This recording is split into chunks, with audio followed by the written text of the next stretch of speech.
workshop today and the systemic origins of conflict mineral. We'd like to address the historical context of conflict minerals. We'd also like to address the difference between genocide and ethnic cleansing. In Peter Eichstadt's book, Consuming the Congo, some of the people he interviewed noted that the concept of genocide was more of a Western concept, and within a lot of regions there, they spoke of it as ethnic cleansing, and I feel that that is a problematic issue when you're trying to help a region, any particular region, is that when coming from Western ideologies, if they don't align with the people that you're trying to work with, trying to help them, you're really not going to have a lot of success. The other one is, how would we create an intellectual map of conflict minerals in the world system? And the one that Felipe is going to touch on most is what is the curse of conflict minerals, and why are resource-rich nations unable to convert those resources into national prosperity? I'm going to throw a last question in there, based on some conversations we had recently up until last night. One of the problems that we've noticed in addressing this issue is that there isn't a consistent metric for measuring conflict minerals. Some people measure it by tons produced during legal periods, and tons produced during illegal periods, times of conflict. Others measure it by instances of child labor. Others measure it by triangular trade. Others measure it by actual death tolls. So we'd like to begin to try to define metrics so that when we're doing our research and the scope of work that we produce can be centered around some sort of foundation in terms of these metrics. Very good. So now we can open it up to a discussion. Evan has framed the questions that will help us move through this discourse, and Felipe has provided a working definition of conflict minerals. So now I'd like to open it up to the group for anybody who wants to contribute their thoughts on conflict minerals based on how we've prompted this discussion. And feel free to start with the historical context in the first question that was posed. Or your reaction to the definition we gave, we actually think it's one that fits the parameters. Could you repeat the definition again? Yeah, so conflict minerals are, we defined it, it's an extracted and relatively non-renewable natural resource that mainly produces a cultural and political unrest within a political economy. Political economy, we mean either a nation, a government, these types of government infrastructure or institutional infrastructure. So this is something we consider we want to base conflict minerals off, so that's the definition we've given it, because later on it has other implications if you turn it into the business part, how this natural resource pretty much becomes a whole supply chain, and in each supply chain process there's irregularities, and how that translates later into diplomatic conflict and non-conflict, which is a big component of what conflict minerals do. As I mentioned before, especially Africa experiencing all those different guerrilla groups, rapes, murders, and all those types of harms that are causing it. So that's the base we've given for conflict minerals. We could be developing more, but that's for this workshop. That's the definition we're basing off. And if you have any compliments, you think? And I'd like just to make one addition to that. Even though we included diamonds in our list of conflict minerals based on the history of blood diamonds, they're not actually included in the Dodd-Frank legislation regarding the disclosure and the use of the other 4 minerals that go into various electronics products, munitions products, and a wide range of other things. Even though diamonds do go into certain mining equipment, drill bits, they can be used for heavy-duty machineries, cutting materials, those kinds of things, but they're not listed under that, which is why I personally just found it was kind of interesting. So you're open to comments on your definition?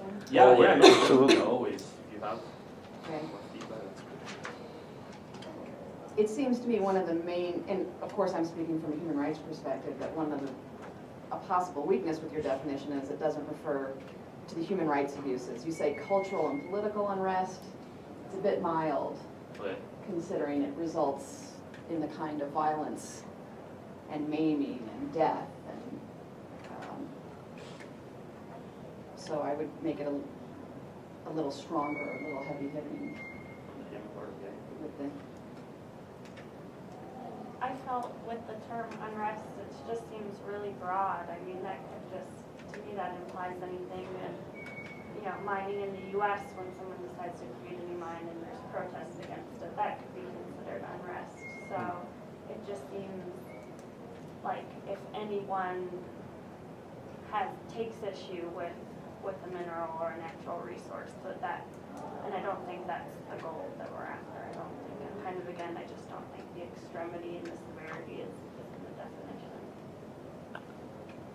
So a question that I would have regarding that would be, what is the way, how would we measure a human rights violation? Would it be the ICC standard, the International Criminal Court standard, or would there be some other way of kind of hinging or have a point of orientation for that definition?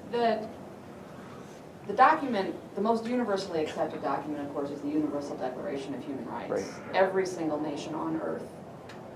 I think there's 192 or 193 nations, excuse me, at the United Nations.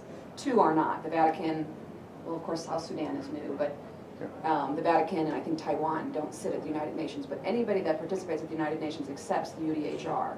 Then there are 10 major treaties, of which many have, there's a couple that are new on forced disappearances and things and the disabled that many haven't signed. But many of the human rights treaties have 100 signers or more. And so I would think, and that's what the ICC would base their, so the definition of human rights is broad. There's 30 articles in the UDHR. But that is the universal standard. And they're broken into civil and political rights on the one hand, which are obviously violated in dictatorships, and then there's economic, social, and cultural rights, which play in hugely, of course, to the conflict minerals. So, and then there's the specific treaties that come out of there, and that's why I also lead into that question of genocide or ethnic cleansing.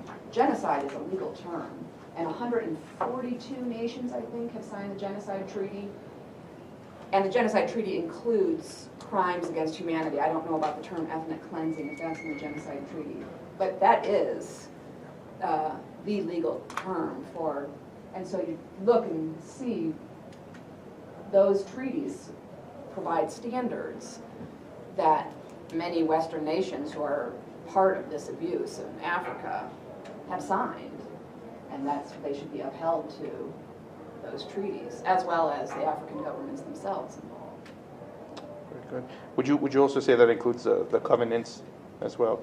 Yes, the Universal Declaration of Human Rights is only a treaty. I mean, it's only a declaration. Declarations are non-binding. It immediately broke into 2 treaties: the International Covenant on Civil and Political Rights and the International Covenant on Economic, Social, and Cultural Rights. Now, the U.S. has not signed the Economic, Social, and Cultural Rights, so we're utterly guilty there. Going back to this concept, and even though we have so many countries that have signed it, when you are dealing with a fractured region, say, like DRC, where you have a decentralized government, and you're going from region to region, province to province, and the people that you're actually trying to deal with they don't particularly have a good opinion of the government. And it's the government who's signing on to these documents. When it comes right down to it, the people in these regions and from village to village are the ones who are saying this isn't genocide, it's ethnic cleansing. And those are the people that you're trying to work with. So that creates the problem is that, okay, well, are our policymakers really in touch with the people that we're trying to help? And that is why when in the course of the research that I've been doing, that's one of a consistent problem that I've come across is that it seems like these decisions aren't made within boots on the ground, so to speak. They're not speaking to the people who are truly being affected